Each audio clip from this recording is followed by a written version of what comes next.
tanque, digamos, la altura geométrica. Si la altura del tanque que contiene agua está a una diferencia, digamos, geométrica de 15 metros, vamos a suponer que tiene 15 metros nivel del terreno, entonces su presión estática es de 15 metros.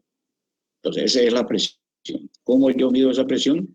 Esa presión estática ir directamente a través de un manómetro. Los manómetros son los equipos que me permite medir la presión que tiene ese punto. Y es a circular el fluido, el agua en este caso, entonces tiene otra presión porque, digamos, y esa presión se le llama presión dinámica. Es decir, la diferencia entre los dos es que uno es sin que se mueva y cuando ya empieza a dar servicio, ¿verdad? A los distintos pisos, a los distintos departamentos, entonces es otra la presión. Y la norma paraguaya número 68 establece cuál es la presión mínima estática y la presión dinámica. Aparte de eso, las presiones, digamos, estáticas y dinámicas de las redes de distribución, es decir, las redes que están del prestador de servicio que está en la calle, están, digamos, establecidas la empresa reguladora de servicios, ERSAM, y establece que hay una presión mínima, ¿verdad?, de 1 kilo por centímetro cuadrado, que es el que me va a manómetro frente a la salida del medidor, digamos, hacia la propiedad. Entonces, esa presión de 1 kilo es 10 metros de columna en kilo por centímetro cuadrado o en metros de columna de agua. ¿Eso qué quiere decir? De que teóricamente, digamos, el agua debería subir a 10 metros. Por eso que se establece que los edificios hasta 3 niveles, digamos, piso y techo, se tenga 3 metros, entonces un edificio de 3 niveles, de 3 pisos, se debería alimentar directamente presión de la red de distribución. Cuando yo paso ese nivel, digamos, es obligatorio la instalación de elevado, ¿verdad? Para que tenga presión. ¿Por qué? Porque vamos a ver en la presentación de que los artefactos que yo utilizo necesitan presiones mínimas y presiones máximas, digamos.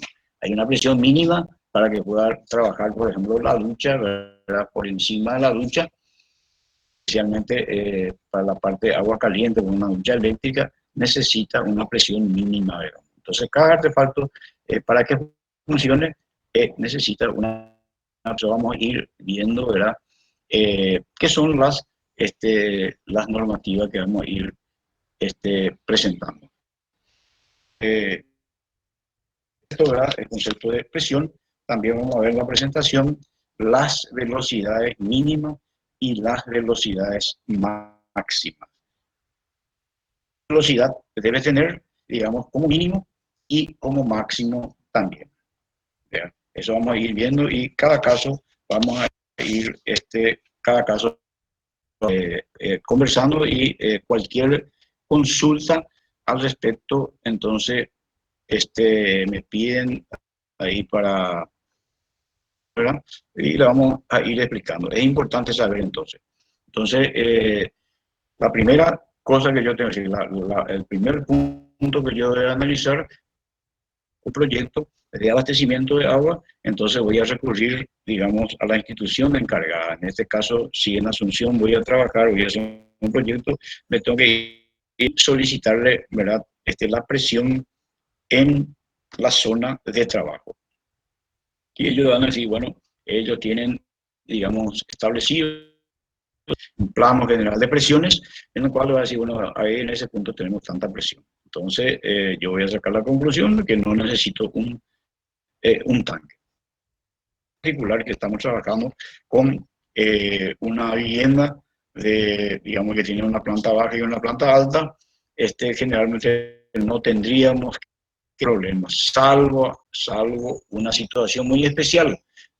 ¿Y dónde vamos a tener esa situación muy especial? Cuando la vivienda esté en un lugar muy alto respecto al tanque de distribución, o que esté a la misma cota, a la misma altura. Entonces, va a haber cierta hora que no voy a tener presión, entonces voy a tener que hacer lo que vimos en la primera presentación, una distribución indirecta. Tomar el agua de la red, voy a cargar un reservorio inferior y después voy a levantar, digamos, a la parte superior. Es decir, aún voy a alimentar mi edificio, mi vivienda, a partir de ese tanque. Entonces vamos a ver entonces la presentación. Correcto. Bueno, esta tabla, la número 68, en donde se establecen los consumos mínimos.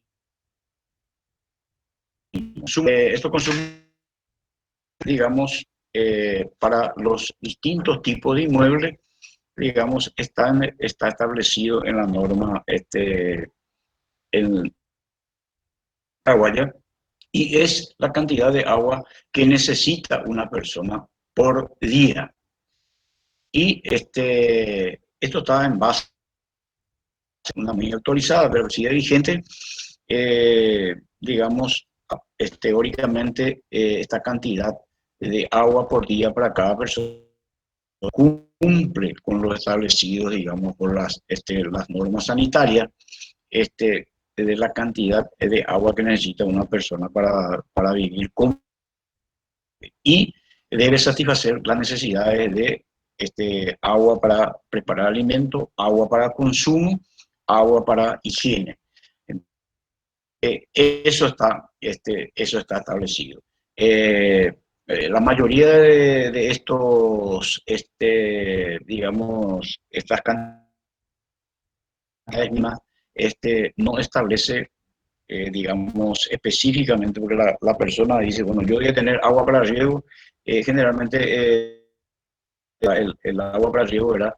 No se establece, sino que se establece como área, como agua para limpieza, una cantidad mínima. Entonces, es importante ahora, en este momento, en donde tenemos un problema a nivel nacional y también a nivel de, digamos, en donde todas las fuentes de suministro de agua potable, las fuentes, ¿verdad? Eh, Llámese río, pozo profundo, del crítico, ¿verdad? Por la escasez de lluvia. Entonces bajan los niveles de pozos, los niveles de la toma de agua. Asunción, por ejemplo, está en la zona de Viñascue, donde está la planta de tratamiento de SAP. Ese nivel de agua, ¿verdad? De ingreso a la planta de tratamiento está muy bajo. Entonces se hacen otros trabajos auxiliares de manera tal que se rebombea el agua al río hasta la toma de agua y de ahí. Eh, eh, el tipo de inmueble, en la columna izquierda, en la primera columna, era alojamiento provisional por persona, 80 litros por persona y por día. Para casas populares o rurales, 120 litros por persona. Y en las residencias, digamos, zonas residenciales, es 250 por persona. En los edificios de departamentos, nosotros lo que vamos a usar es 250, digamos, es para el edificio, para la vivienda que estamos, si es acá en área metropolitana, ¿verdad? Asunción, área metropolitana, ¿verdad? Deberíamos usar 250 litros por habitante para cada persona. Sin cocina, sin lavandería, es 150 por cada huésped. Es el que tiene mayor consumo, 50 litros por cama ocupada. Si tienen escuelas internados hoy de digamos, las escuelas y colegios en donde tienen una escolaridad completa, ¿verdad? Mañana y tarde, entonces está por persona. La escuela externa cuenta por alumno en este caso. Los cuarteles es 150, ¿verdad? Cuarteles, eh, dentro de esto también entran, dentro de este rango de consumo, yo voy a mencionar, por ejemplo, penitencia y demás cosas, ¿verdad? Está también con una dotación de 150. Los edificios públicos o comerciales, 50. Que son oficinas, ¿verdad? Son 50. Los cines y teatro es 2 por cada butaca, 25 por comida servida. Y sucesivamente voy teniendo, ¿verdad?, la cantidad mínima. Por alguna razón muy especial, yo tengo que aumentar ese caudal, entonces voy a sacar exactamente cuál es. Entonces, acá, por ejemplo, hay una parte en donde si yo voy a regar jardines es 1,5 por metro cuadrado. Voy a medir mi jardín, metro cuadrado, voy a dividir entre 1,5 y voy a tener la cantidad de agua. Eso es para sumar, digamos, como dotación al consumo. La tendencia actual es no regar jardines, limpieza, estacionamiento, todo deberá utilizar con una fuente alternativa. La fuente alternativa sería un pozo, ¿verdad?, que yo puedo hacer dentro de la propiedad, o una esa reutilización del agua está muy en boga, digamos, en muchos países. Chile, por ejemplo, es uno de los países que más agua. ¿Eso qué quiere decir? Es de que todo el agua servida a las aguas blancas, ¿verdad?, excepto el agua que sale directamente, digamos, oro, los otros pueden ser reciclados y utilizados, ¿verdad? Se pueden reutilizar, por ejemplo, para cisterna y utilizar otra vez después como descarga. Bueno, hoy es una economía en el agua potable. Tiene una inversión inicial, por supuesto, ¿verdad? Si yo voy a reutilizar, tengo que hacer un pequeño tratamiento, que evidentemente acá en Paraguay no hacemos, ¿verdad? Porque tenemos el concepto de que tenemos abundante agua. Que tiene mayor cantidad de agua por habitante, ¿verdad? Considerando los recursos, ¿verdad? Nuestros ríos, tenemos ríos muy caudalosos que hoy está, digamos, con un caudal mínimo, ¿verdad? Por la falta de lluvia en su fuente de recarga. Desde el caso del río Paraguay, preocupante, ¿verdad? Porque la zona de Pantanal, donde es la zona que nace, no está lloviendo y tampoco, entonces el agua se recarga. Lo primero, esto es lo fundamental. Yo voy a mencionar, voy a tener que saber cuántos habitantes tiene la vivienda que estoy proyectando y voy a multiplicar por la cantidad del consumo que se le llama dotación, y voy a tener lo que voy a consumir en un día. Eso es lo fundamental. Si yo no sé qué cantidad de personas el proyecto, ¿verdad? Después está la tabla número 2, que establece el caudal de las piezas de utilización. Las piezas de utilización son los artefactos, ¿verdad? En este caso, inodoro, ducha, bidet, bebedero, y cada un consumo. Por ejemplo, el inodoro con cisterna, 0,15 litros por segundo. Este es el caudal que necesita el inodoro es 0,15 litros por segundo. El inodoro con válvula de Este es lo que se usa normalmente en los hospitales. Este consume 1,9 litros por segundo. La bañera es 0,30, el bebedero es 0,05, bidet es 0,10, la 0,20. Bueno, es 0,20 litros por segundo. Vamos a ver si cuánto gasta una persona para bañarse. Multiplicar esto es 0,20 por el tiempo en segundos, ¿verdad? Que tarda una persona en bañarse. Y agua se consume es en el baño, ¿verdad? Ese tiempo no se puede limitar, pero estimar, ¿verdad? Entonces ese es el gran consumidor, es el artefacto, la ducha, ¿verdad?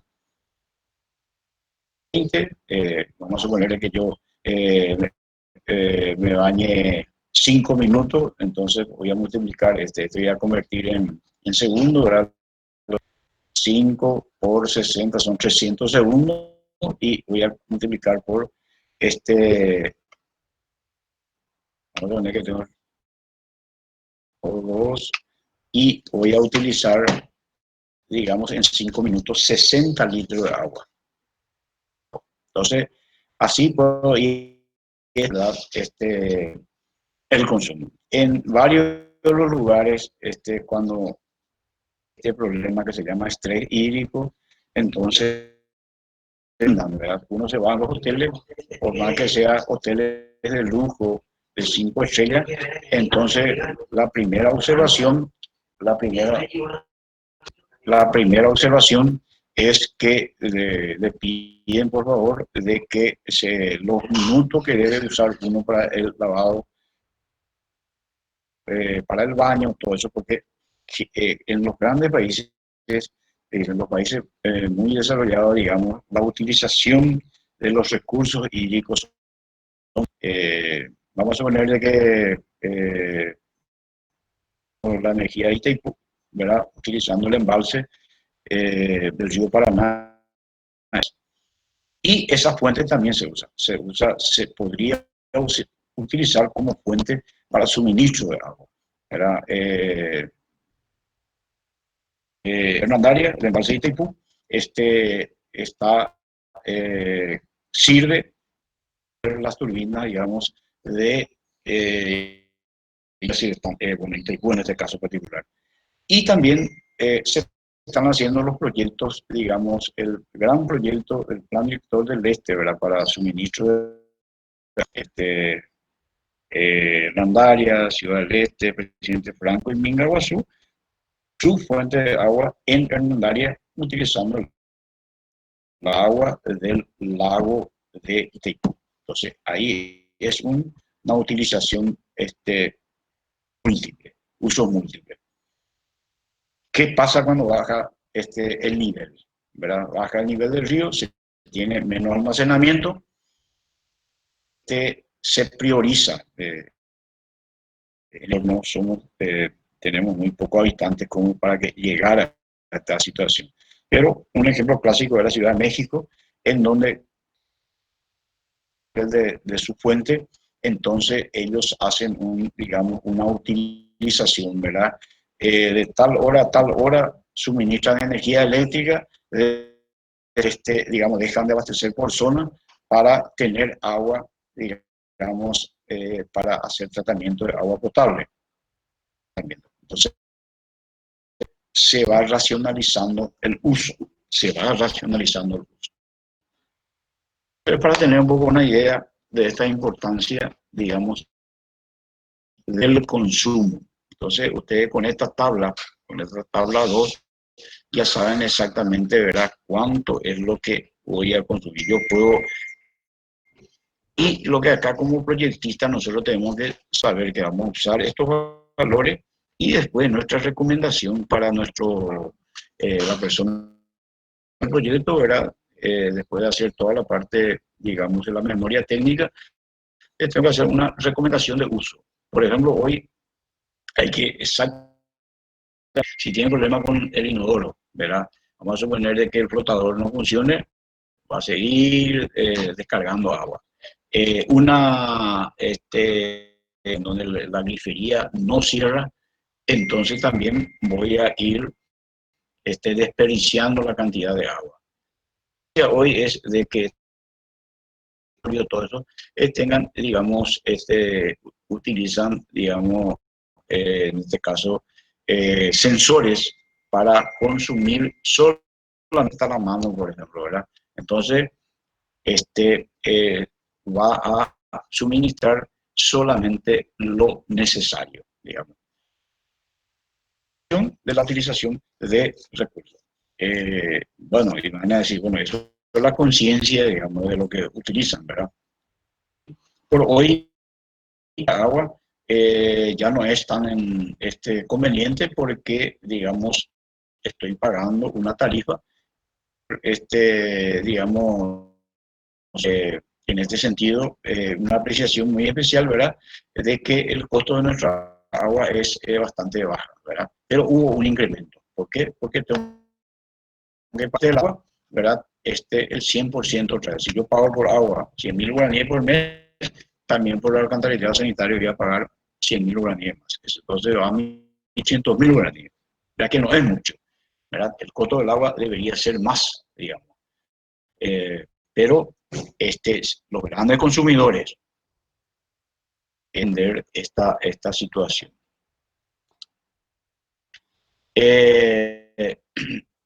Y están después lo que se llaman motivos de utilización. Esto es para el cálculo, digamos, que son los pesos, digamos, cada, en este caso, el inodoro, peso 0,30, el que más peso tiene es inodoro con válvula de descarga. La válvula de descarga tiene, imagínense, 40 de peso.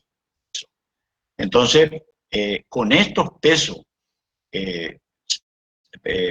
seguidamente vamos a ver una fórmula, digamos, el dimensionamiento, digamos, de la red interna del agua. La bañera tiene un peso de 0,1, el bebedero tiene, la bañera tiene 1, el bebedero tiene 0,1, y así sucesivamente la ducha tiene 0,5, y estos son la pileta de lavar que tiene también 1, lavarropa, y voy a hacerle dar un peso de 1. Estos son los pesos, digamos, pesos relativos, ¿verdad?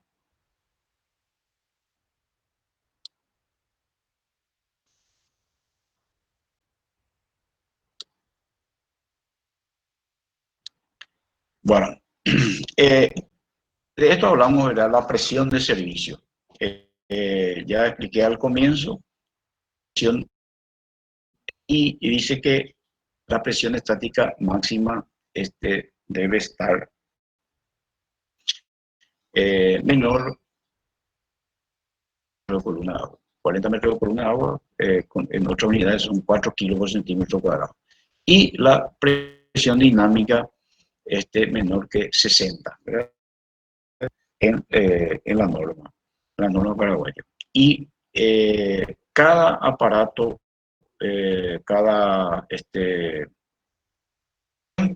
entonces tiene las presiones máximas, mínimas. Por ejemplo,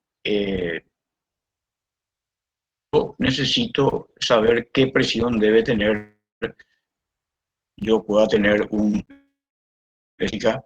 y necesito la presión máxima estática es 40,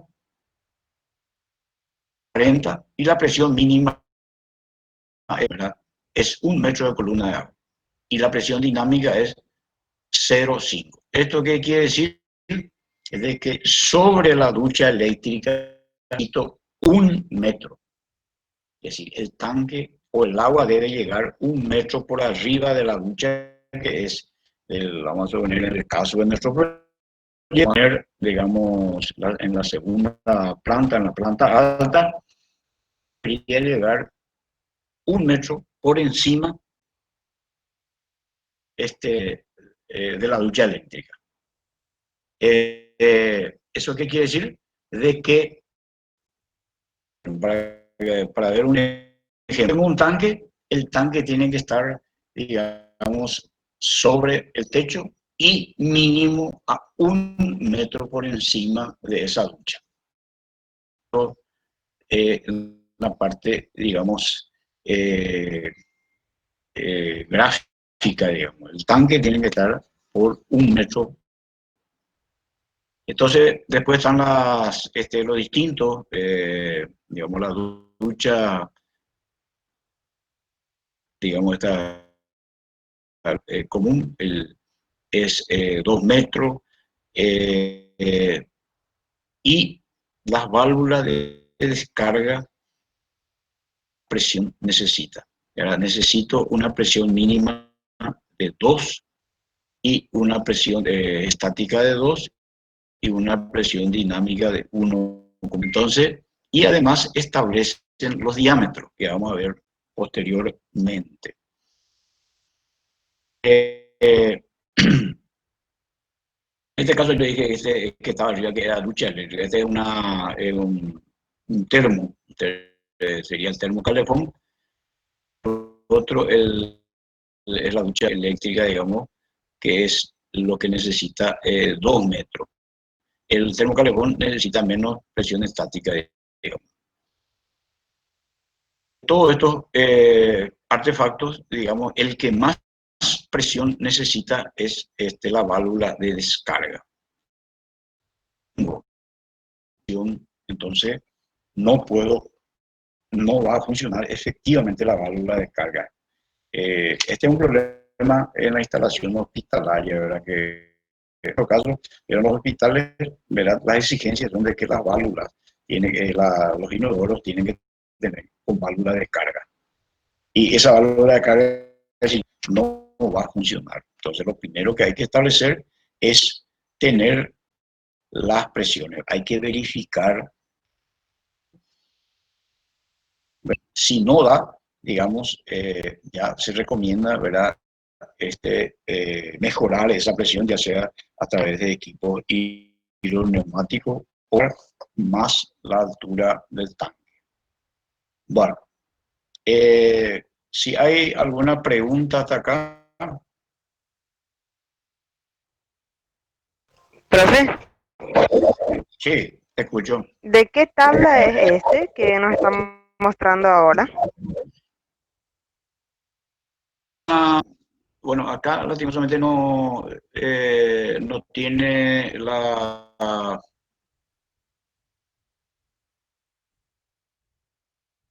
tabla, pero ustedes tienen, digamos, está en portugués, ¿verdad? Está de la norma brasilera.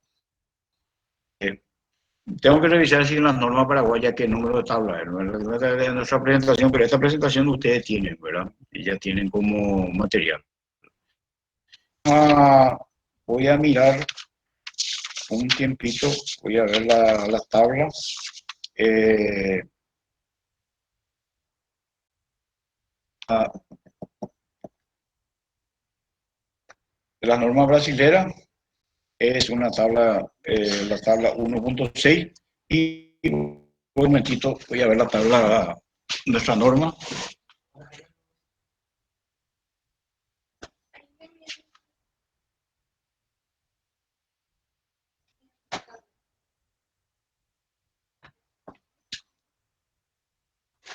Acá ya tengo, vamos a mirar acá para no.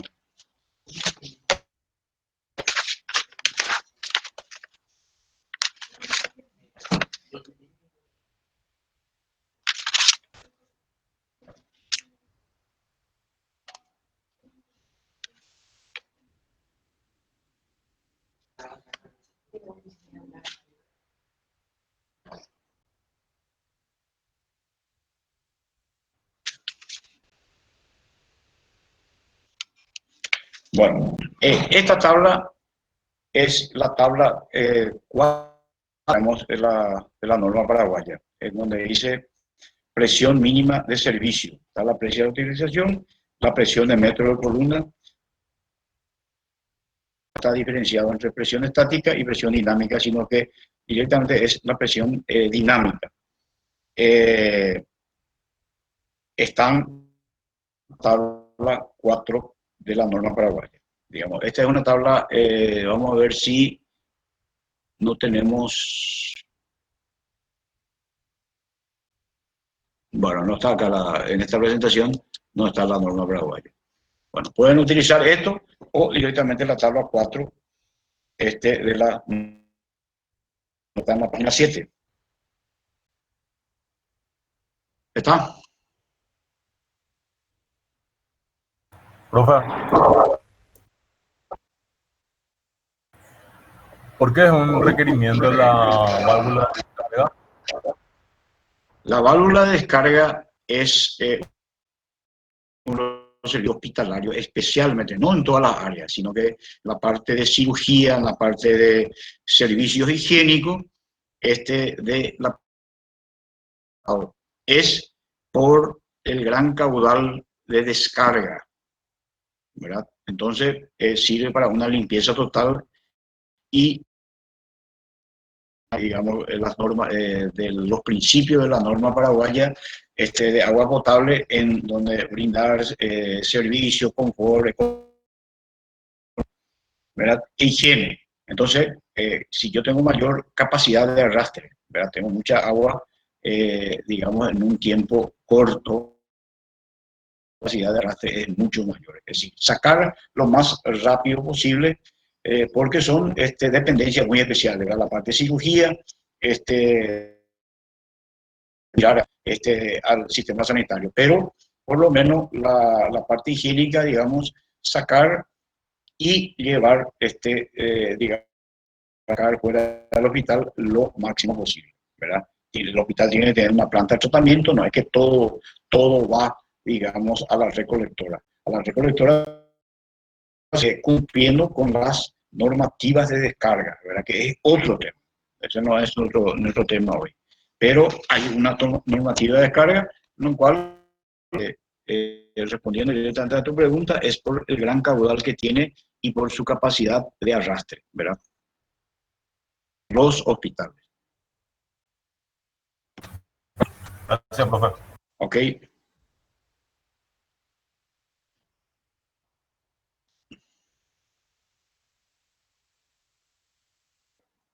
Las velocidades. Esta es otra,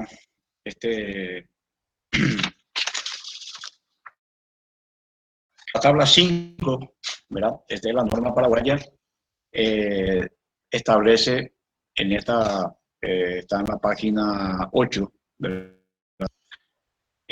Y están las velocidades. La velocidad máxima permitida es, ¿verdad?, una velocidad menor que 4 metros por hora, que la velocidad sea menor que 14 veces la raíz cuadrada del diámetro. El diámetro se tiene que medir en metros. La velocidad igual a 14 por la raíz cuadrada del diámetro en metro, y voy a sacar máxima. Evidentemente, estas velocidades son demasiado grandes. La tabla 5 establece que cuando yo tengo una tubería de 13 milímetros o media pulgada, entre paréntesis, la velocidad máxima que me recomienda 1,6 metros por segundo. Y esta es una corrección que se hizo acá, ¿verdad?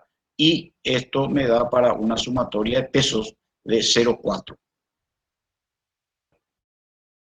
0,20 litros por segundo. Y así sucesivamente, ¿verdad?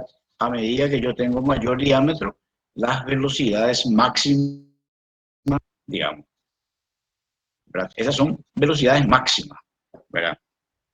Entonces, generalmente, en el dimensionamiento no debería pasar digamos, 1,5 metros por segundo, ¿verdad? Esa es un media, ¿verdad? Que yo puedo utilizar para el dimensionamiento. Las altas velocidades tampoco no convienen, ¿verdad? Pero las normas te admiten, ¿verdad?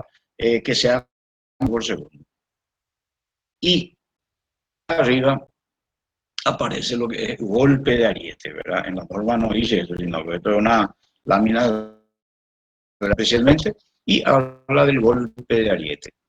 ¿Qué es lo que es el golpe de ariete? Ustedes habrán escuchado eso. Es importante saber un poco, ¿verdad? Pero esto se estudia en hidráulica. La Facultad de Ingeniería está como materia hidráulica. En hidráulica se estudia lo que es un golpe de ariete. Y en palabras sencillas, en términos sencillos, era el golpe de ariete sobre presión que se produce dentro de la tubería debido a un brusco cierre de flujo. Que altura de edificio de 10 pisos, 10 niveles, y 10 niveles estaríamos hablando de 30 metros y por lo menos a 35 metros de altura desde la planta baja. Digamos, yo estoy suministrando agua y hay un corte de energía. Digamos, al haber un corte de energía, se acelera la velocidad. Perdón, terminó esta. Y viene, ¿verdad? Y golpea los artefactos, ¿verdad? Al encontrar el primer problema, vamos a suponer que está cerrado ahí una llave de paso, procede el agua, ¿verdad? En forma inversa. A velocidad y que se llama celeridad. Y eso hace que aumente la presión, inclusive más de 10 a 15, digamos, y cuál es el efecto, puede romper la tubería, ¿verdad? Por las tuberías que nosotros utilizamos en instalaciones, lo que van a ustedes usar ahí en ese proyecto, en su proyecto práctico, es de 10 kilos por 10 kilos. Entonces, si es que me aumenta una presión de 10 veces más, entonces voy a tener, digamos, 100 de 10 veces más, pero voy a tener 1000. Entonces, eso es, y revienta la tubería, no solamente la tubería, sino que también los artefactos y las griferías. Bueno, ese es así el término. No te habrán escuchado eso, el golpe de ariete, ¿qué es lo que es? En la red de distribución de agua, digamos, aparece este problema en las aductoras. Digamos, de un punto a otro, hay una falta de energía eléctrica y el agua empieza a retroceder. Esos son cuando hay corte de energía eléctrica, los más perjudicados son las plantas de tratamiento que están bombeando agua a sus respectivas de distribución. Hay un corte de energía y automáticamente, ¿qué es lo que pasa? ¿Verdad? Hay una parte de agua que retrocede y se va contra una parte más baja. Bueno, esta tabla también, entonces, vamos a utilizar como un ejemplo, la verificación de las velocidades. Y este es el dimensionamiento hidráulico, que nosotros utilizamos en instalaciones, ¿verdad? Y en todas las instalaciones van a seguir utilizando y esa fórmula. Y se llama, digamos,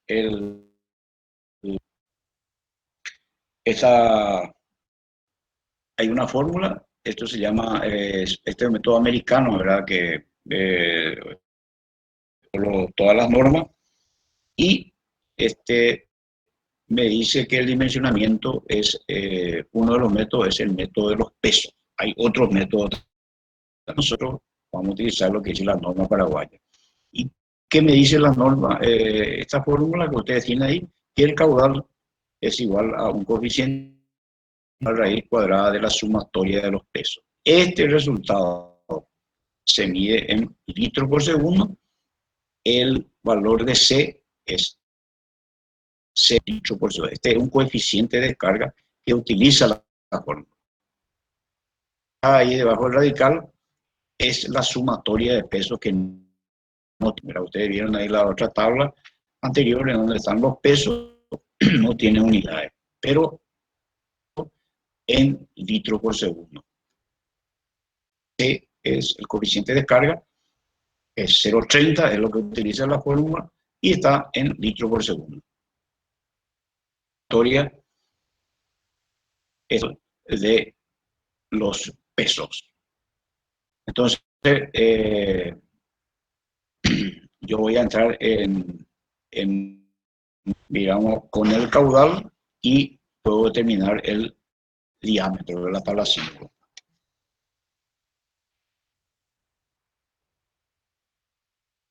Esto es importante saber, ¿verdad? ¿Qué es lo que yo voy a hacer? Voy a empezar, cuando hago el cálculo, voy a hacer el lugar más, digamos, de la salida, de la entrada de agua. Vamos a poner del quincho. Voy a ver qué piezas de utilización tengo. Voy a ver un inodoro, voy a ver qué otra cosa tengo ahí. Voy a ir sumando. Con el caudal me voy a la tabla, a otra tabla, digamos con el caudal, la tabla 5, y voy a sacar el diámetro. Voy a tener el diámetro de la tubería.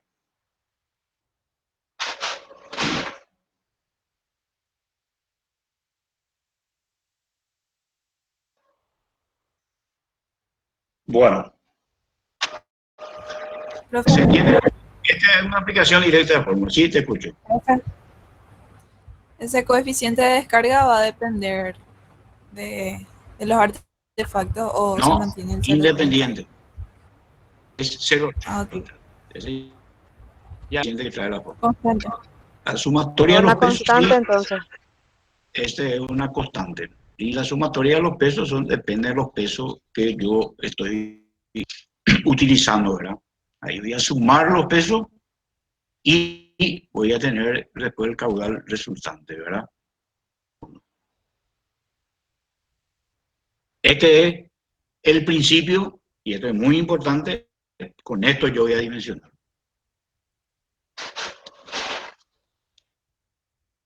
Acá es el método de dimensionamiento. Hay dos métodos de dimensionamiento. Un método que se llama método que es del consumo máximo probable y consumo máximo posible. Voy a calcular con el máximo probable. Voy a utilizar algunos, es decir, ¿qué es lo máximo probable? Que cuando las personas que utilizan digamos, lo máximo, está usando la ducha, a lo mejor mientras alguien está utilizando una ducha, ¿verdad? Otra persona puede entrar a utilizar la máquina, pero no se van a usar todos los artefactos, digamos, al mismo tiempo. Es el consumo máximo posible en donde todos los artefactos se utilizan al mismo tiempo y a la misma hora. ¿Verdad? ¿Dónde se da eso? Se puede dar en lugares de reclusión o en los cuarteles, horarios muy rígidos, ¿verdad? Al mismo, tienen una hora para utilizar el baño y utilizan todo al mismo tiempo. Entonces el caudal es muy mayor. Nosotros no, ¿verdad? Nosotros en una casa, ¿verdad? El edificio que ustedes están dimensionando tiene una hora, ¿verdad? Hay gente que se baña más temprano, otros se bañan más tarde, y así se va. Entonces, ¿qué es lo que yo voy a escoger? ¿Verdad? Un método práctico es, voy a usar la ducha, lavamanos, ¿verdad? De 4 artefactos que yo tengo, voy a utilizar 3. Método, es un método máximo probable. De cualquier manera, hay unas curvas, digamos, una curva estadística que está establecido, por ejemplo, en la norma paraguaya, en donde está un porcentaje probable de uso, pues tengo el consumo máximo, calculo con el máximo posible. Esto me voy a saber el porcentaje y multiplico por el porcentaje. Y ahí voy a disminuir el caudal. Esta es la norma brasileña. Nosotros, para fines del trabajo práctico, digamos, pues, importante saber que existe, y el método práctico, ¿verdad? Que nosotros utilizamos, ¿verdad? Digamos, es la recomendación, digamos, es utilizar no todos los artefactos, sino por lo menos el 50% de los artefactos que están en eso. Entonces, con eso ya estamos utilizando, digamos, un método probabilístico, ¿verdad? Entre comillas, no es muy científico, pero en la práctica, ¿verdad? Entonces ustedes lo que van a hacer es, ahí los encargados, los jefes prácticos, le van a indicar, digamos, qué artefactos utilizados normalmente en forma simultánea. Entonces, pregunta, ¿verdad? ¿Qué método utilizan? ¿El máximo probable o el máximo posible? Finalmente, la cátedra le da a ustedes, le da de elegir el método de dimensionamiento, ¿verdad? Y ustedes lo único que tienen que justificar, ¿verdad? Así como en el examen, en los parciales o exámenes finales, aparece, por ejemplo, hacer un dimensionamiento y ustedes eligen el método. ¿Y por qué eligieron el máximo? O por qué eligieron el máximo posible? Y ustedes tienen que, el grupo tiene que justificar. Damos el máximo probable porque se trata de una vivienda, ¿verdad?, de tantas personas, en donde una parte de la gente utiliza una hora, la otra hora. Y todo el mundo trabaja y tiene que salir de la casa y están utilizando todo. Entonces, opté por el máximo posible. Entonces, eso es una decisión del proyectista. Del proyectista. Entonces, eso está establecido, digamos, en el proyecto, ¿verdad? Si yo estoy haciendo un juicio o unas instalaciones para, digamos, para una empresa, entonces yo lo que tengo que es tener en el pliego establecido, digamos, lo que me piden, ¿verdad? Entonces, a mí me piden y me dicen directamente, no, utilicen esto. Directamente. Bueno, si hay alguna pregunta, eso es muy importante, ¿verdad? Muy importante, digamos, tener ciertos criterios. Ahí Fernando también le van a dar, dijo, ¿verdad?, qué método van a utilizar, cómo van a calcular, pero el criterio finalmente es un criterio que tiene que tomar mismo para el práctico y mismo para después para las pruebas. Por eso el método de dimensionamiento es, lo normal es que el máximo, consumo máximo probable.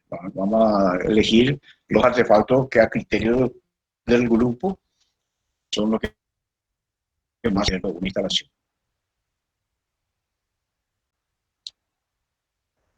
Bueno, esto viene a ser en planta una instalación. Acá en el lado derecho está la zona de la vereda, ¿verdad? Está la tubería. Después está el medidor, ¿verdad? Que antes estaba en el piso de la vereda, hoy está contra esta pared, sobre la pared. Después a la entrada voy a tener una llave de paso, ¿verdad? Esta caja de medidor o hidrómetro también tiene una llave de paso exclusivo del prestador, en este caso de SAP. Ellos cierran para solamente cuando hay corte y cuando no pago dos facturas, tengo acumulado 2 facturas, entonces me viene una orden de corte y si no pago, que es lo que hacen, vienen, cierran la llave de paso y llevan el medidor. Como esto es vulnerable, la gente generalmente lo que hace es cuando uno lleva el medidor, hace una conexión directa, ¿verdad? Y sigue usando el agua, ¿verdad? Que está penado, ¿verdad? Entonces, esto es, no puedo, así como el medidor de la ANDE, yo no puedo salir ahí afuera a manipular. Esto es fácil porque es agua, pero cuando hay energía eléctrica ya es otra cosa. Entonces, eso tenemos que tener en cuenta. Pero dentro de la propiedad, que es de corte general. Esta llave, la vimos de pasada, tiene que ser una válvula compuerta o una compuerta, ¿verdad? Que cierra totalmente. Yo tengo una avería, cierro en esta parte y toda la instalación queda sin suministro. Entonces, siempre colocar válvulas en cada una de las derivaciones. Por ejemplo, viniendo de la vereda, ramal que se tiene, ahí se puede poner a la salida una válvula. Igual que el segundo, ¿verdad? Otra válvula. ¿Cuál es el objetivo de estas llaves? Es de aislar una parte para reparaciones. ¿Verdad? Si yo tengo una reparación, cerrar y solamente una parte no va a tener agua. El trabajo práctico que ustedes están haciendo, ¿verdad? Van a empezar, digamos, desde el último artefacto, en este caso en el quincho, voy a ver qué artefacto tengo para ir dimensionando, ¿verdad? La canilla que sale de ahí es el peso de esta parte en particular. Y eso después voy a ir sumando por tramos a la llave principal. ¿Esto qué quiere decir? De que la tubería va a ir de menor a mayor. Digamos, la última alimentación va a ser de menor diámetro y esto va a ir sumando hasta que el último tramo va a ser el de diámetro. Exclusivamente está eso en función al consumo, ¿verdad? En particular, no estamos calculando las pérdidas de energía, las pérdidas de carga. Vamos a suponer de que no hay pérdidas. Entonces, directamente voy a calcular, digamos, el caudal por la sumatoria de los pesos. Para otro trabajo, para edificios que van a ir viendo ustedes en otras instalaciones, sí se van a calcular también las pérdidas de carga para ver qué pérdida de presión tengo, digamos. Y nosotros eso todavía no vamos a utilizar, pero tengo que saber de que si yo tengo una tubería de pequeño diámetro, tengo mucha pérdida de carga. Si tengo varias válvulas, eso hace que también la pérdida de carga o la pérdida de presión sea mayor. Entonces, eso tenemos que ir considerando casos, ¿verdad? No vamos a entrar, a profundizar la parte hidráulica porque nosotros no tenemos la materia, ¿verdad? Hidráulica, ya es, ¿verdad?, un programa de ingeniería. Pero sí, ustedes tienen que saber. Yo no estoy diciendo que ustedes no van a saber. Si quieren investigar, van a ir investigando, ¿verdad? Viendo las otras instalaciones, seguramente que van a ver un concepto más acabado de hidráulica. Bueno, ¿verdad? Que seguramente que ustedes ya están trabajando en el práctico, ¿verdad? Cómo se instala una bañera, esa es una disposición, digamos, ¿verdad? De los artefactos. Generalmente tiene esta, ¿verdad? Por la facilidad de utilización, ¿verdad? Ustedes pueden optar de una disposición que a ustedes les parezcan que sea el mejor, ¿verdad? Ahí los jefes prácticos después le van a decir, bueno, esta disposición no se puede, no es práctico, no es funcional. Justifican que digamos, lo mejor, entonces, ¿verdad? Para una vivienda no hay una norma muy rigurosa, ¿verdad? Instalaciones para una oficina, digamos, un edificio público donde hay que atender personas, tienen ya una disposición, digamos, vamos a suponer que es para el Ministerio de Hacienda. Entonces el Ministerio de Hacienda tiene una forma, una disposición muy especial para la parte sanitaria, tienen su exigencia para los bancos, generalmente, sí, todos los bancos solamente están para baños para los funcionarios. Esto es también nosotros le damos, pero cada grupo debe ir investigando, ¿verdad?, cuál es la mejor ubicación. Eso es ya una lección que ustedes van a ir haciendo. Esto es para una cocina, servicio de cocina, ¿verdad? Lo que sí que vamos a insistir, y seguramente que ya lo hicieron así los jefes prácticos, es de que, por ejemplo, para la parte de lo anterior, para tener el RPS, la rejilla de piso sifonado, es obligatorio, así como la ventilación, los registros, la distancia entre... Eso sí está establecido. Está establecido. Las normas establecen distancias máximas. En nuestro proyecto de distancia vamos a explicar desde que un registro a otro registro, ¿verdad? Generalmente la distancia máxima se requiere 12 metros. Son de que se debe tener un equipo de mantenimiento, de estanque. Si yo tengo un equipo más moderno, más avanzado, tengo hidrojet para específico. Si no lo tengo, generalmente en la casa no voy a tener un hidrojet para destancar, entonces voy a adecuarme a lo que tienen los plomeros, ¿verdad? Yo tengo un problema de baño, se trancó el baño, entonces ¿qué le voy a decir al plomero? Y el tipo lo que va a traer es una varilla, ¿verdad? Van a utilizar para destrancar. Entonces eso es, depende también de la disponibilidad del equipamiento. Profe, ¿qué es un hidrojet? Hidrojet es hacer un equipo para lavar autos, ¿verdad? Hay equipos portátiles, ¿verdad? Pero para servicio de mantenimiento, eso ya viene con un equipo, es un tanque con agua y con la presión.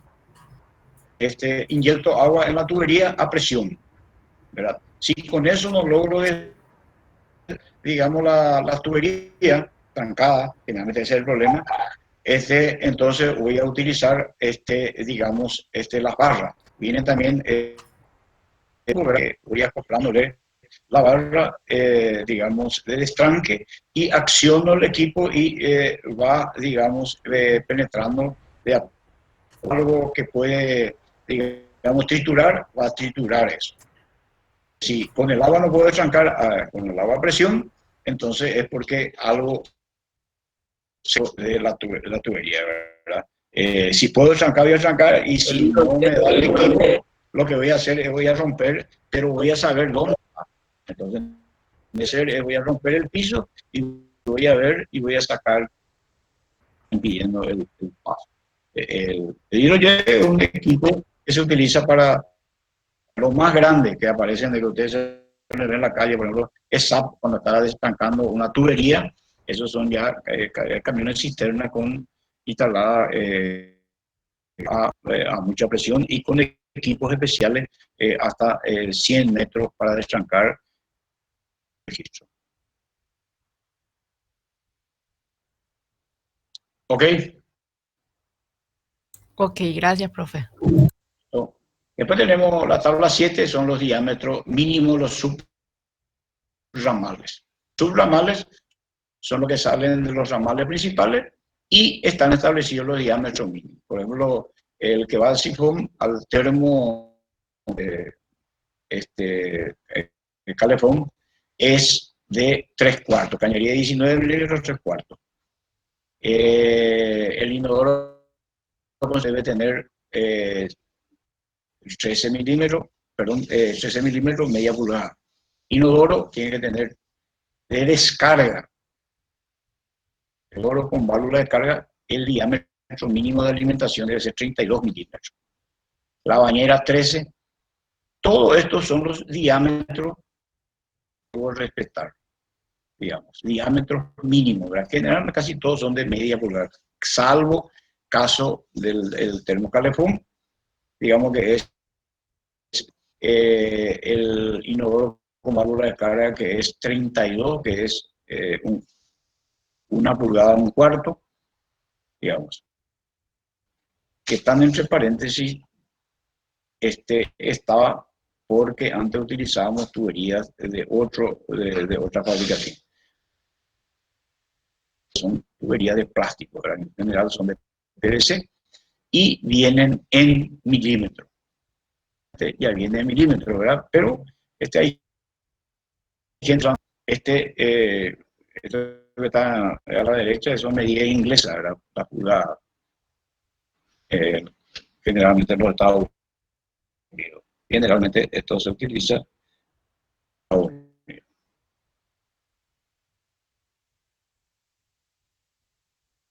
Estados Unidos.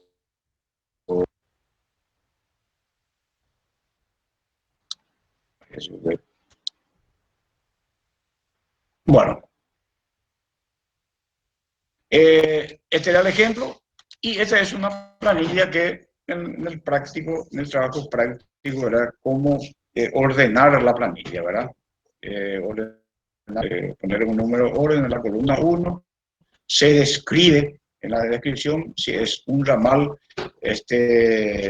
del inicio, ¿verdad? Hasta el punto A, y hasta ahí se calcula el peso, ¿verdad? Se aplica el método de peso, se aplica la fórmula esta que dice que el caudal es igual a 0,30 por la sumatoria de los pesos, la tabla 5, y me da el diámetro. Y así sucesivamente. Después voy a ir sumando, digamos. Pero estos son ya para ir calculando por paso. El esquema de cálculo es esto. Esto voy a trasladar a esta planilla. Ustedes lo pueden hacer en Excel. Indicar en este tramo. Por ejemplo, es el tramo. Desde la canilla del patio hasta el punto A al punto B, ¿verdad? En ¿cuál es el caudal? Es solamente esta canilla. Y eso va a ser hasta este punto B. Del B al E va a entrar el consumo que entra acá del punto B al C. Esto se va a un baño y este tramo de B a D ya le va a ir sumando. Hasta el último tramo, este tramo va a ser la sumatoria de todo lo que está atrás. Van a ver en el práctico. Pero esto es una disposición, ¿verdad? Y esa disposición va a ir acompañado de esta tabla, ¿verdad? Esta es una que yo puedo hacer en Excel y que me las sumatorias. Ese es el dispositivo para el cálculo. Profe, Sí, hay una pregunta en el chat. sí. Voy a ver si puedo ver el chat. Para no salir de mi... Dice, para ventilar los baños podemos usar ductos de ventilación, pregunta Joaquín. ¿Cómo? Para ventilar Ah, los baños podemos usar ductos de ventilación. y en este caso, este particular, generalmente es el... Decir, no entramos todavía porque eso vamos a entrar en la parte sanitaria, de desagüe cloacal. Sí se puede usar,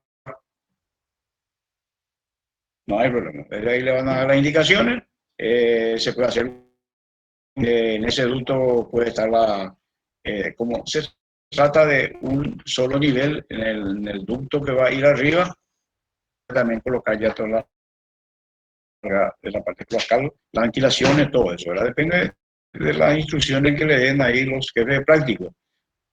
Generalmente, para este caso, trabajando, ¿verdad? No hay necesidad de hacer un ducto, digamos. Directamente ya puede hacer una ventilación externa, ¿verdad? Depende del proyecto, ¿verdad?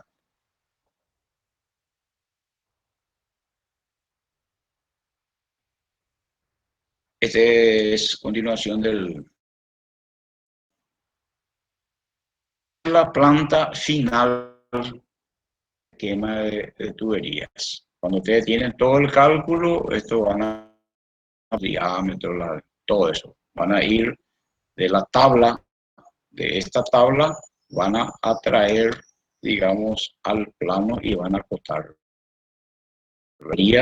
Este es lo que, este plano de instalación, el que va a usar después el que hace el trabajo de instalación. Además, es para este plano de instalación y es para la cosa de nosotros tenemos que entregar. ¿Alguna pregunta? Y este es otro de los planos que se le pide, que es la isonometría. Que es una de las, poniendo, ¿verdad? De todo, medir, tener el plano, sacar la cantidad de tubería, ¿verdad? Esto me sirve más para hacer el cómputo métrico. Lo importante es hacer este trabajo, yo puedo sacar las tuberías en planta. Metía lo que voy a sacar las alturas, digamos. Voy a ver esta distancia, ¿verdad? Esto me sirve para hacer el cómputo. Plano me sirve. Esto voy a sacar en planta y esto voy a sacar, digamos, en real. Estas dimensiones y estas dimensiones que no aparecen en planta. Esto también, ¿verdad? En planta y en axonometría.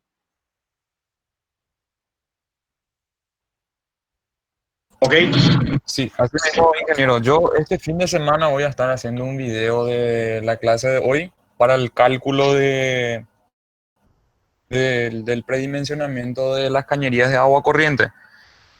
Pues voy a subir ese video al canal de YouTube de la cátedra, Okay. en la plataforma, el link de la clase. Entonces, para que ellos puedan ir arrancando ya también con el diseño en sí también, y ya poder para el siguiente miércoles empezar ya con la corrección así completa del trabajo práctico. Profe Diego, nosotros nos estamos terminando de habilitar los planos y ya el miércoles que viene ya arrancamos completito ya el, el trabajo práctico. Ok. Y listo. Eh, con esto terminamos. Disculpa, ingeniero, me parece que nos pasamos un poco. Pero es importante para el trabajo práctico de terminar con esto. ¿Correcto? Quedamos así entonces, Inge. Profe, Sí, te escucho. todavía no hay fecha de examen. ¿Cómo? Fecha de exámenes parciales. Todavía no hay fecha de exámenes parciales. Y no sé, señor Ribeiro es el que más tiene información. Si es que tiene una información, le vamos a pedir que nos dé eso. Pero yo no tengo todavía ese. Listo, le dejo con el ingeniero Eduardo. Gracias. Dale, dale, ingeniero. Muchas gracias. Ok. Quiero fijar ya con ustedes la fecha del parcial. Nosotros tenemos, según el calendario oficial de la FADA, nosotros tenemos del primer parcial. Dice, inicio de exámenes parciales sin suspensión de clase. Arranca desde el martes 27 hasta el 14. O sea, toda la primera quincena de noviembre nosotros vamos a tener, o sea, es época de parciales. Y tenemos el 11 de noviembre podría ser el examen. Sí.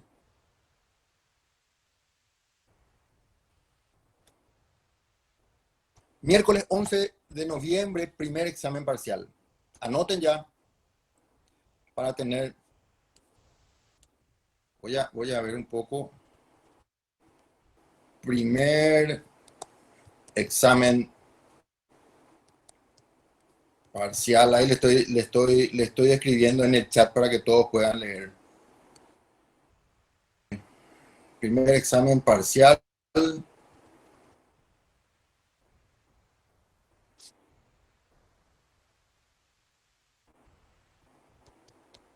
Miércoles 11 de noviembre.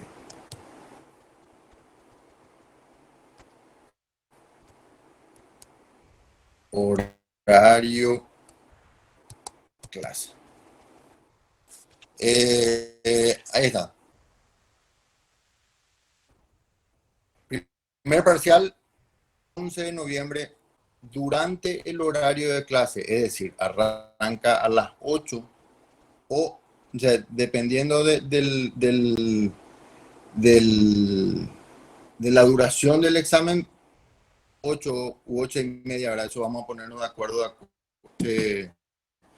conforme hagamos los temas y calculemos la duración del examen. Pero va a ser entre las 8 y 8 y media, va a arrancar el examen y terminaría a las 10. ¿Sí? ¿Está claro? ¿Preguntas? Ninguna. Fernando, no sé si podés compartir pantalla con la presentación. Profe, ¿cómo va a ser el método la metodología del examen? Lo más probable es que sean preguntas. Lo más probable. Gracias. Bueno, lo que hoy vamos a ver son las clasificaciones de las lámparas. Hay dos grandes familias de lámparas. Desde que se empezó todo el tema de iluminación. Pasamos, Fernando, a la otra.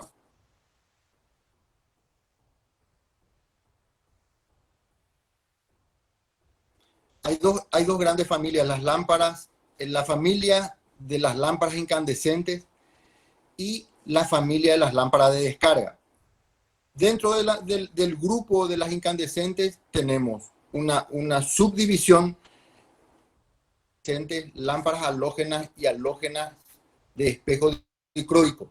Son tres subdivisiones, ¿verdad? Son tres tipos de lámparas dentro de las incandescentes. Ahí arranca la grabación. Bueno, vuelvo a repetir, ¿verdad? Mientras se está empezando a grabar. Que la clasificación de las lámparas se dividen en dos grandes familias, lámparas incandescentes y lámparas de descarga. Las lámparas incandescentes otra vez se subdividen hay tres tipos. Hay lámparas incandescentes propiamente dichas, que son el foco que todo el mundo conoce, ¿verdad? Que actualmente ya se está dejando de usar por la característica que vamos a ver dentro de un ratito. Están las lámparas halógenas y las halógenas de espejo dicroico. Son tres modelos de lámparas incandescentes. Y por otro lado tenemos el grupo de las lámparas de descarga en fluorescentes compactos o fluorescente compacta, lámpara de vapor de mercurio, lámpara de vapor de sodio, tienen un funcionamiento muy semejante, pero fabricado de distintos materiales. Y en esta familia también entran las lámparas LED, ¿sí? Actualmente, las que más se consiguen en el mercado son las lámparas fluorescentes compactas, que son las de se le conoce como de bajo consumo o de larga duración, que son los fluorescentes compactos, y las lámparas LED. Hasta hace unos años, hasta hace aproximadamente 5 o 10 años, comprar una lámpara LED era una locura por el precio. ¿Cuál sería la LED, profe? Si podrías repetir. La lámpara LED Sí. es una lámpara que está dentro de la familia de las lámparas de descarga. Sí. Y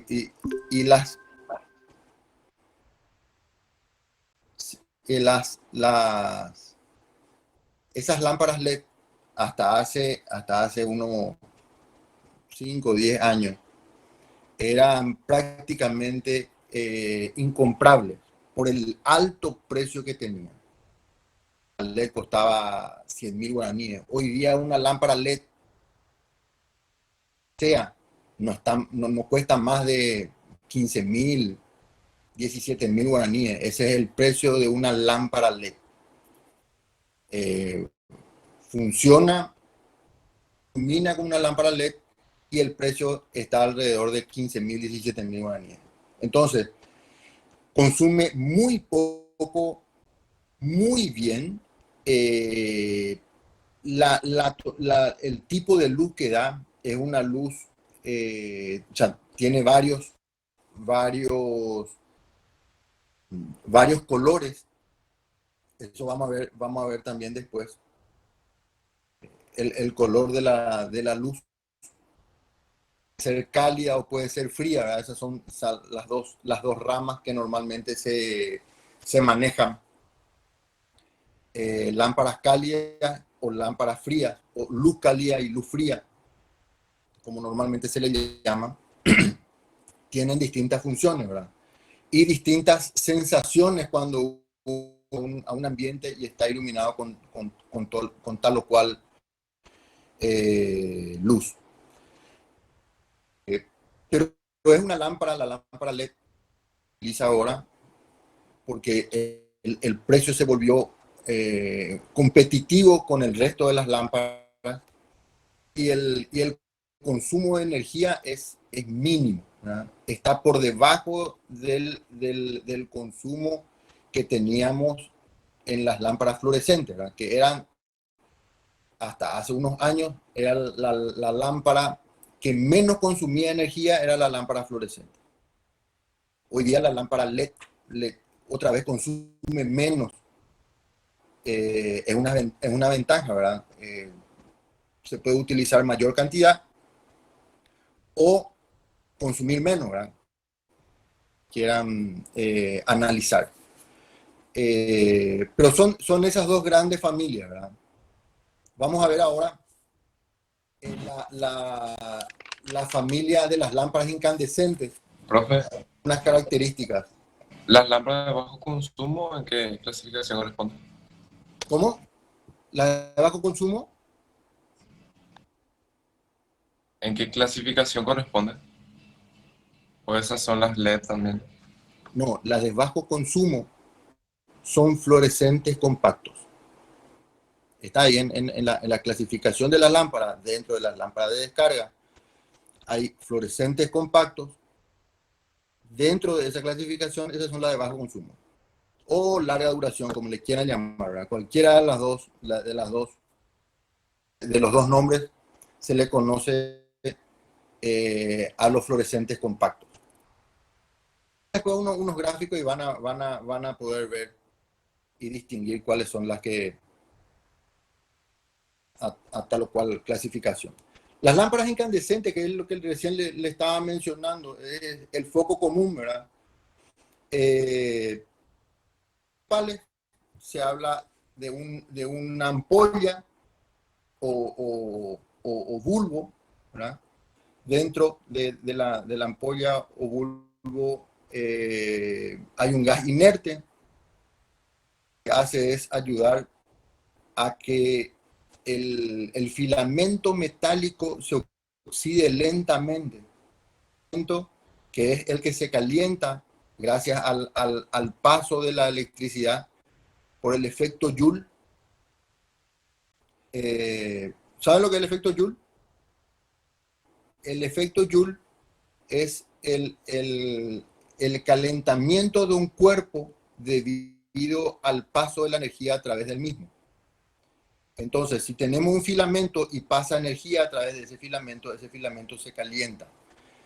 Y se calienta hasta tal punto que resplandece y emite la luz, ¿verdad?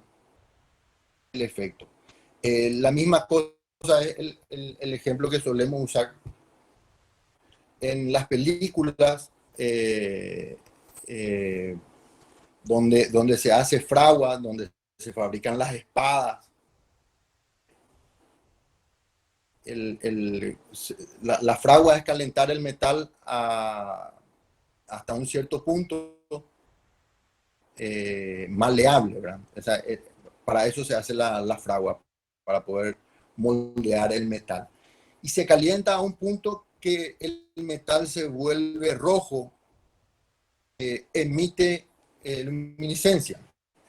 Si ustedes agarran un metal calentado al rojo vivo en una habitación totalmente oscura, ese metal al rojo vivo le va a dar luz. Eso es lo que pasa con el filamento metálico de la lámpara incandescente. Se calienta hasta un punto, se vuelve rojo y emite luz, ¿sí? Un ambiente de un gas inerte para evitar la oxidación, porque la presencia de oxígeno oxida el metal, oxida el filamento y vuelve cada vez más frágil. Eso se suelta y el foco se quema, ¿verdad? Así como normalmente se suele decir. El foco está quemado es cuando se suelta el filamento metálico. Ese filamento es de un metal que se llama tungsteno, pero es una lámpara que emite gran cantidad de calor. Así como habíamos visto en la clase anterior, la emisión de calor es un subproducto del proceso de obtener iluminación. Es un subproducto que no es deseado, ¿verdad? Porque yo no necesito calentar el ambiente, necesito sí iluminar. Entonces, esa producción de calor lo que estamos haciendo es desperdiciar energía eléctrica. O sea, el rendimiento es el rendimiento lumínico, lámpara incandescente, es relativamente bajo. Entonces tenemos ampolla, tenemos filamento, tenemos el soporte de filamento, que es una estructura de vidrio también con algunas, parecen antenitas, son los que soportan, están los hilos conductores, que son los hilos metálicos que conducen la energía eléctrica, el soporte de vidrio que está en la base y el casquillo o base, ¿sí? Esa base metálica que es normalmente la rosca para colocar o enroscar en un portalámpara, tiene los dos contactos para poder crear la diferencia de potencial entre los dos extremos del filamento y poder hacer circular la energía eléctrica. Una vez que circula la energía eléctrica a través del filamento, ese filamento se calienta y produce luz, ¿sí? Ese más o menos es el proceso de iluminación que utilizan las lámparas incandescentes. Esta lámpara, en este caso estamos hablando de un foco normal, y también el resto de las lámparas incandescentes, ¿verdad? de la halógena y la halógena con espejo dicroico. Pasamos la siguiente. Acá tenemos algunas características, ¿verdad? El filamento, ya le dije que es tungsteno, tiene un alto punto de fusión, 3.400 grados centígrados, antes que se funda, ¿verdad? Antes que pase al siguiente, a otro estado.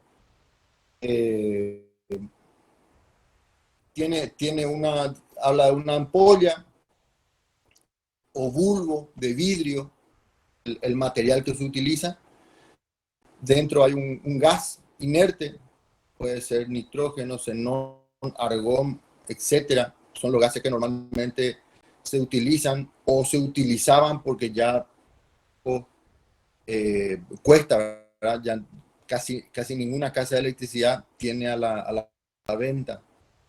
Tiene un bajísimo costo, pero producir energía, o sea, tiene un alto consumo de energía, ¿sí? Y también una característica es que tiene bulbo de distintas formas, ¿verdad? Y acá se muestran algunas imágenes de los bulbos, ¿verdad? Algunos son transparentes, otros son un poco opacos, otros tienen un bulbo blanco, se ve al interior, la luz sale un poco más homogénea. Y hay en la parte inferior de la imagen tenemos la que es un espejo dicroico, ¿verdad? Es el único dibujo que está ahí abajito, ¿verdad? Fernando, a la siguiente página.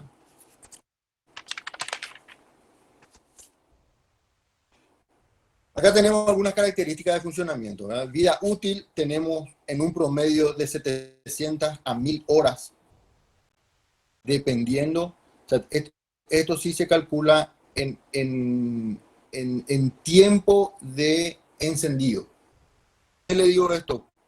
Porque las lámparas de descarga no se calcula por el tiempo de encendido, sino que por la cantidad de encendido y apagado que pueda tener esa lámpara.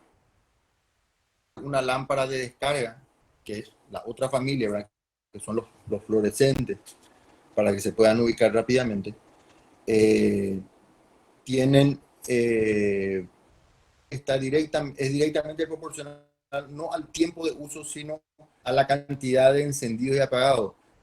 Prenden, le doy un ejemplo, las luces de un subsuelo, del subsuelo de un edificio que no tiene luz natural, entonces la iluminación es 24 horas, ¿verdad? O sea, se prendió y nunca más se apagó la iluminación del subsuelo.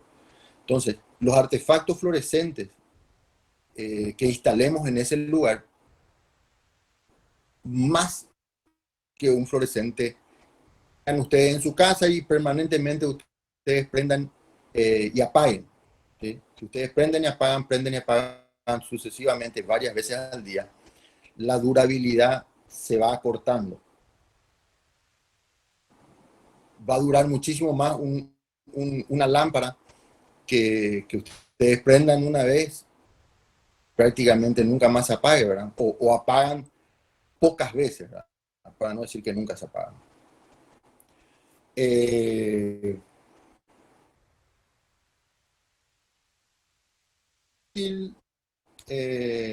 Ya estuvimos hablando.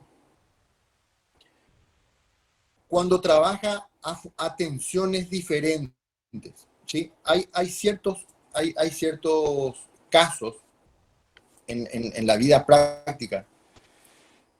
La tensión normal de corriente que nos proporciona la ANDE a todas las instalaciones, 120 es la tensión normal monofásica.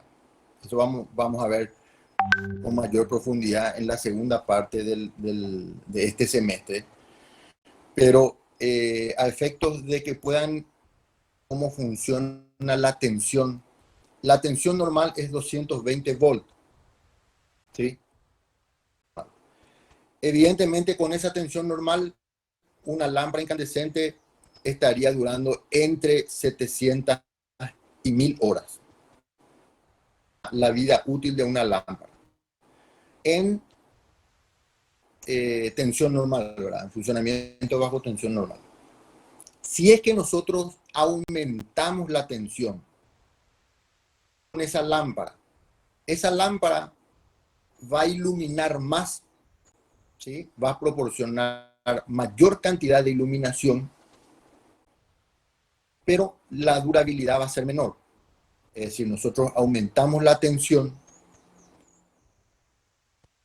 disminuye, pero ilumina más. En contrapartida, ¿qué pasa si nosotros tenemos una tensión menor a 220? La tensión es 200 nomás.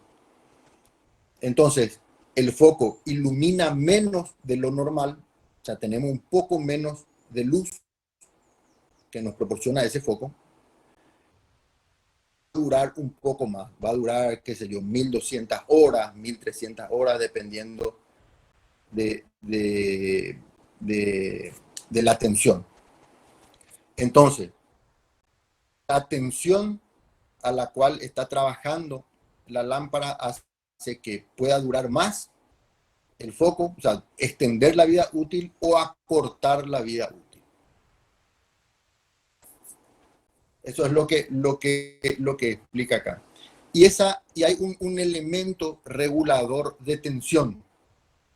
Estamos hablando de la tensión normal es 220. Hay un elemento regulador de tensión que es el dimmer. Con ese regulador de tensión, nosotros podemos regular la intensidad de la iluminación que proporciona esta lámpara, ¿sí? La lámpara incandescente.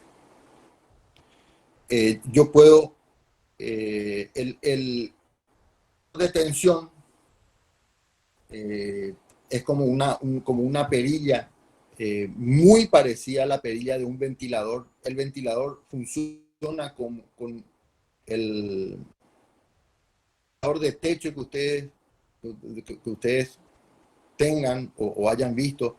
Se van a fijar que tiene un comando normalmente adosado a la pared. No sé, el que más se conoce es el que tiene 7 velocidades, ¿verdad?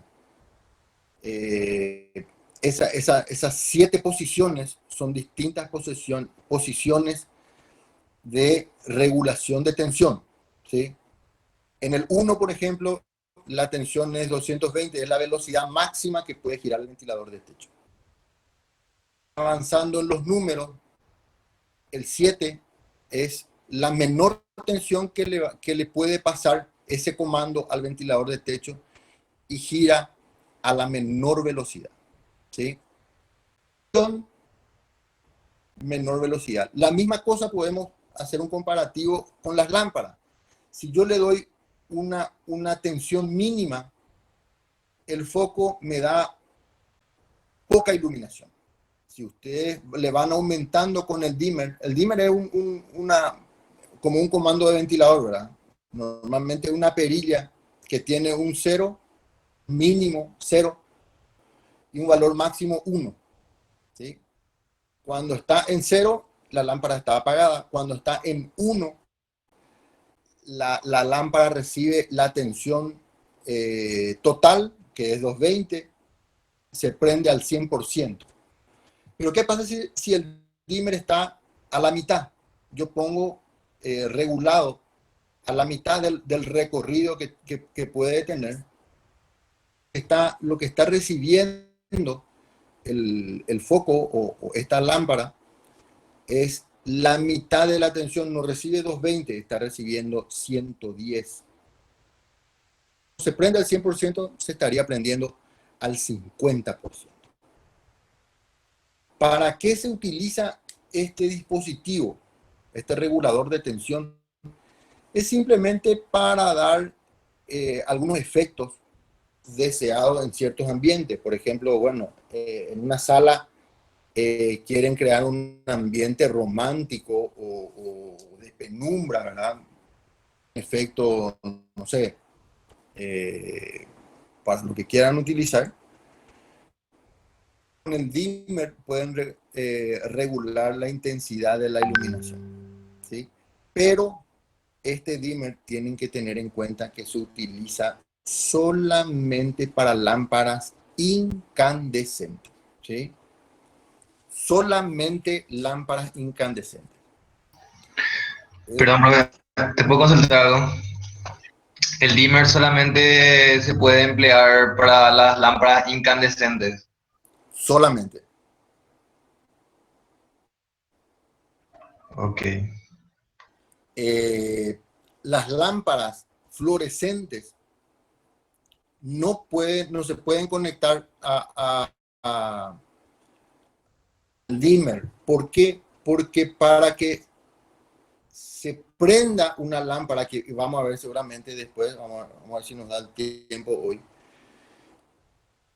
pues ya está terminando la clase, pero si ustedes conectan un dimmer a una lámpara fluorescente, para que arranque, para que empiece a funcionar, necesita 220 volts. O sea, ustedes pueden ir aumentando el dimmer y no se va a prender hasta que ustedes lleguen al 100%. Cuando llegan al 100% va a pasar los 220 volts, ahí recién se va a prender el fluorescente. Y el fluorescente no es que se puede prender la mitad, o se prende al 100%, el foco no, el foco le habrá pasado alguna vez que hay zonas de la distribución de la ANDE donde hay media tensión. ¿Habrán escuchado alguna vez? Hay media tensión. Esa media tensión hace que el foco se prenda a media, pero el fluorescente no se prende.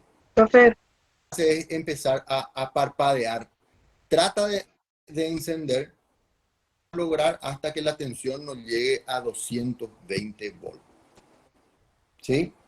no, justamente eso quería decir. Que por eso es que a veces el fluorescente tarda en prenderse y parpadea. Claro, Y no es como el foco. es por la tensión, no tenemos la tensión nominal, ¿verdad? De 220. Entonces el fluorescente trata de encender, empieza a parpadear, así hasta que la tensión sea de 220. Si no es de 220, si ustedes con el dimmer le están regulando y le están pasando una tensión menor, ese fluorescente no va a encender. Las lámparas incandescentes con el dimmer puede funcionar y se puede regular la intensidad de iluminación, no así con las lámparas fluorescentes. Pero las lámparas LED, que son las que se están utilizando ahora, hay algunas lámparas LED dimerizables. ¿Qué significa la palabra dimerizable? que pueden funcionar siendo de la familia de las lámparas de descarga, tienen un dispositivo que hacen compatible su utilización con los dimmer. Es decir, yo puedo regular cómo regulo las lámparas incandescentes. Pero es solamente en las lámparas LED, ¿sí? Solamente las lámparas LED. No sé si pasamos, Fernando, la siguiente lámina. Ahí se sigue, o sea, hay ciertas características de las cuales ya habíamos hablado. Se rompe el filamento, se quema el foco, ¿verdad? Ya termina la vida útil. La reproducción de color, si bien las lámparas incandescentes son las que se asemejaban al color, o sea, el color ideal es el color de la luz solar, ¿verdad? Esa es el color de la iluminación ideal. Por eso se dice, bueno, si querés leer con la luz del sol es lo mejor que hay, ¿verdad? Pero hay ciertas lámparas que se van corrigiendo los colores y los fabricantes tratan de asemejar del sol. Las lámparas incandescentes tienen una iluminación regular. La calidad es relativamente buena, no es la mejor de todas, pero es la que se utilizó como iluminación ideal durante muchísimo tiempo, ¿verdad? Mejor que las fluorescentes. Ahora aparece una tecnología nueva con las lámparas LED y los colores corregidos, ¿verdad? Hay colores que se van semejando cada vez más a la luz del sol, ¿verdad? Que es lo ideal. La reproducción de colores, porque, y les cuento un caso que me sucedió, y con esto seguramente vamos a terminar. Me voy yo a una tienda a comprar una prenda de vestir. Le pido un color que era para mí, ¿verdad? Yo estaba convencido de que estaba comprando una prenda de vestir de un color verde olivo. Contento, llego a mi casa, reviso saco de la bolsa, abro y es marrón. Por ahí ustedes dicen, no, pero si sos daltónico ya es otro problema. No, yo supuse, no, me pusieron, como estaba viendo varios colores, yo dije, bueno, me pusieron otro producto sin querer. Entonces, al día siguiente me vuelvo a ir y le dije, parece que sucedió un inconveniente acá, yo quería llevar el verde y me dieron el marrón. No, me dice, y saca de la bolsa el que yo llevé, que era marrón, en mi casa era marrón, y era el verde. Efectivamente me dieron el verde. Ahí me di cuenta que la iluminación del local daba el color producto que no era lo que yo quería, ¿verdad? O esperaba. Yo quería uno verde y terminé llevando uno marrón. Cuento esto porque es un ejemplo clásico y por ahí le va a tocar en la vida profesional a más de uno de ustedes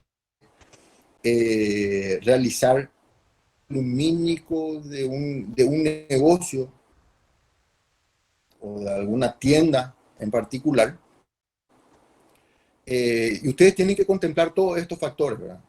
O sea, que el color, que el color de la prenda sea la misma, la distorsión de colores tiene que ser prácticamente cero. O sea, no se puede distorsionar el color de la prenda ofrecida, ¿verdad? Es lo que me sucedió a mí. Iluminación que ustedes tengan tiene que ser atractivo, tiene que ser agradable a la vista, cliente, ¿verdad? Si ustedes justamente quieren que el cliente entre al negocio y compre, ¿verdad? Esa atracción es la que ustedes tienen que crear. Bueno, la eficiencia tiene mucho que ver con lo que yo les mencioné.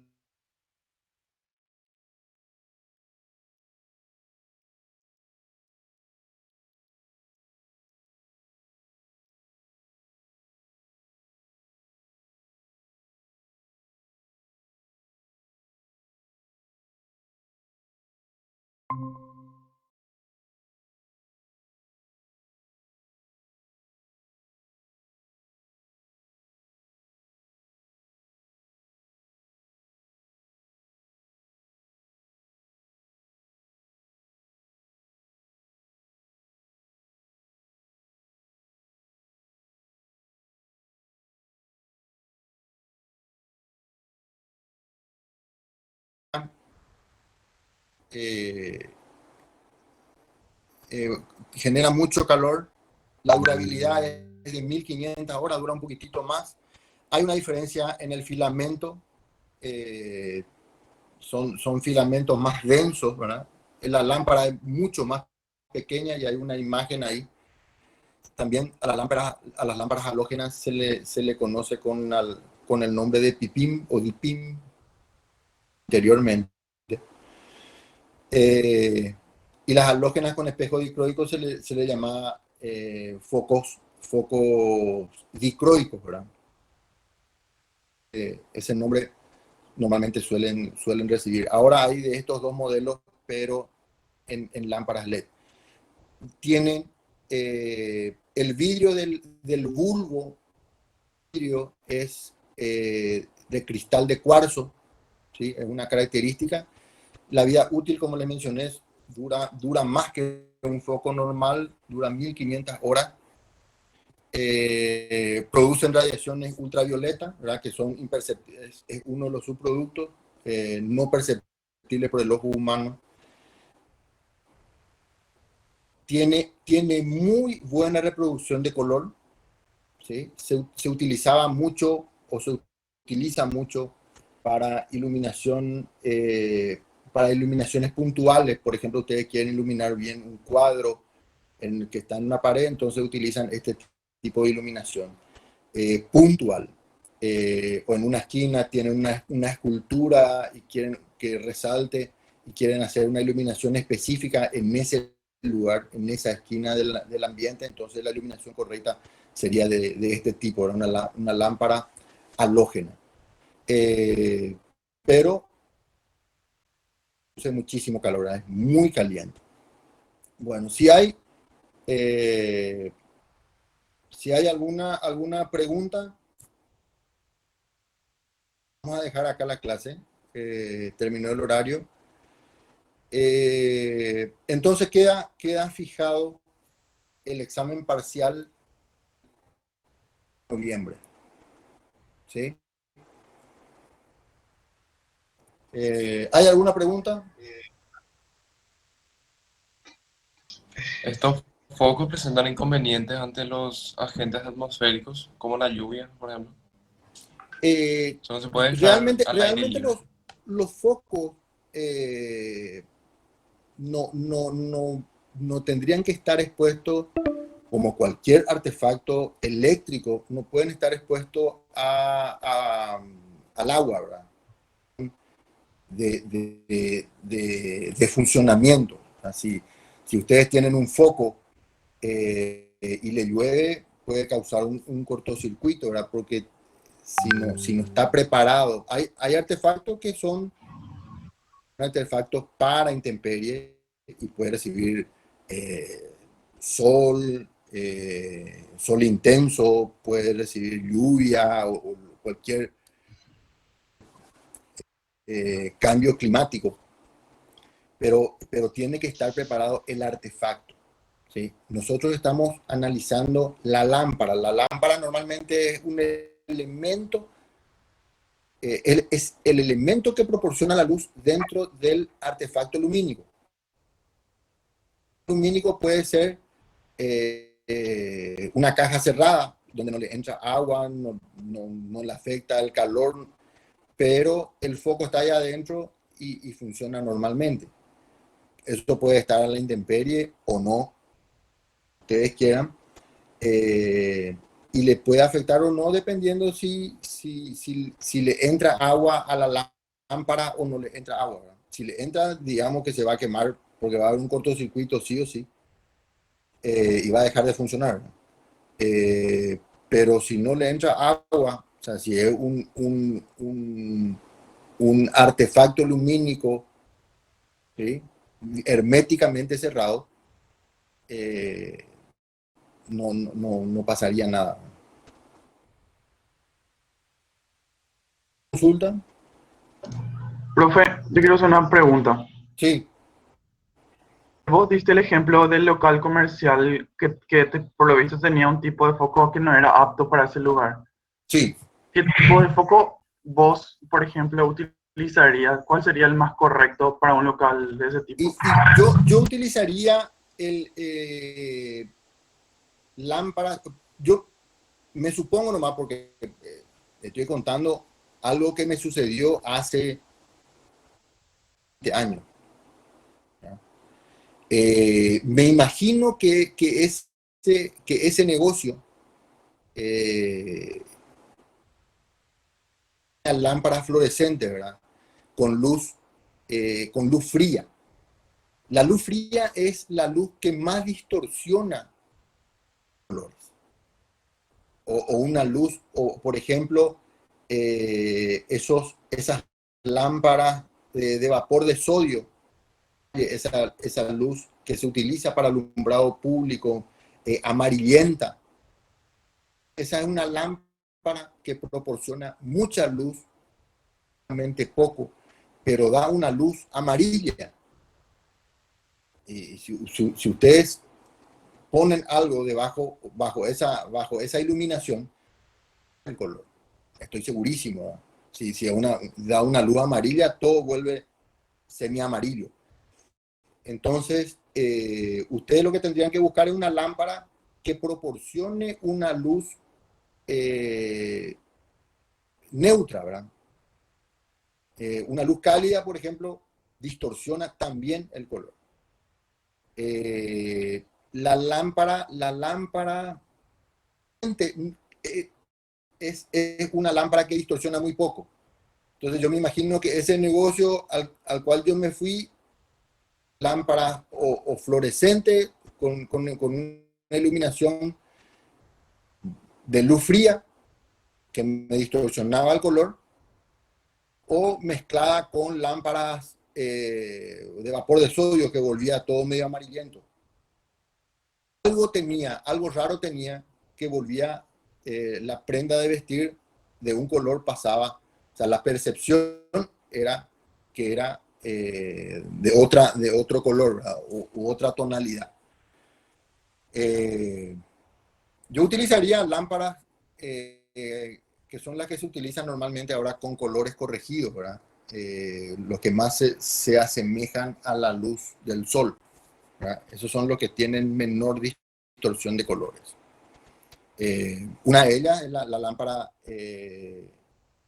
las halógenas, son lámparas que tienen poquísima distorsión de colores, o sea, son las que mejor reproducción de color tienen. ¿Alguna otra consulta en el chat?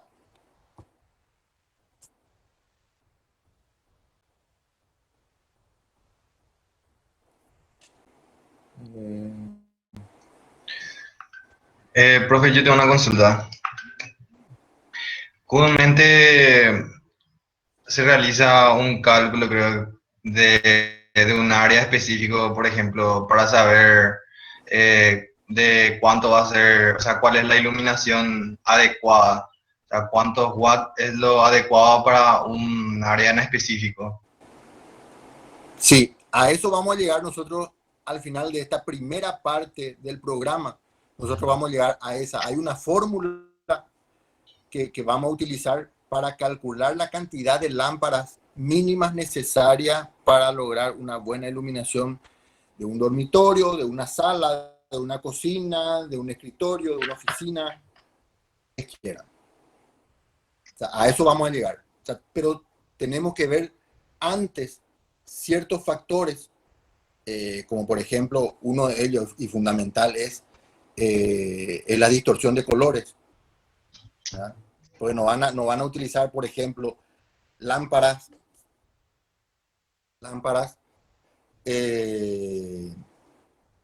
halógenas para la iluminación de un galpón de depósito. ¿Verdad? O sea, van a utilizar una cantidad inmensa de artefactos, van a gastar muchísimo en consumo de energía eléctrica, ¿verdad? O sea, con una iluminación espectacular que no tiene ningún sentido. Si es un depósito, es un depósito. Ahora, calidad en los lugares donde se necesita calidad. ¿Dónde se necesita calidad? Se necesita calidad en las oficinas, porque ustedes se van a dedicar a la lectura más que nada, sobre escritorio. Se necesita en los comercios, se necesita buena calidad para que sea atractivo el cliente, para que se noten los colores, para que la exposición del producto sea agradable. Vamos a la calidad. Pero son factores que ustedes van a tener que ir manejando, ¿verdad? La cátedra le va a proporcionar las herramientas, verán la forma de utilizar, ¿verdad? O sea, ustedes van a decir después al final, no, yo quiero un depósito con este tipo de iluminación. ¿Por qué? Y porque no me interesa tanto la calidad, que no se gaste mucha energía eléctrica. Voy a poner tantos artefactos, ¿por qué? Y no necesito mucha cantidad de luz, sino solamente para no tropezarme o para leer la etiqueta de los paquetes que van a estar guardados ahí. O sea, esas cosas son los factores que ustedes tienen que manejar para proyectar o para realizar el proyecto de iluminación. ¿Está? Ya, muchas gracias, profe. Dale. ¿Alguna otra consulta? Bueno, terminamos entonces acá la clase. Ya quedó marcada la fecha del primer examen parcial para el 11 en el horario de la clase. ¿Sí? La próxima semana continuamos entonces. Muchísimas gracias. Dale, ingeniero, nos vemos la que viene, miércoles. Dale, Fernando. Muchas gracias. Dale. Chao, chao. Chao, profe.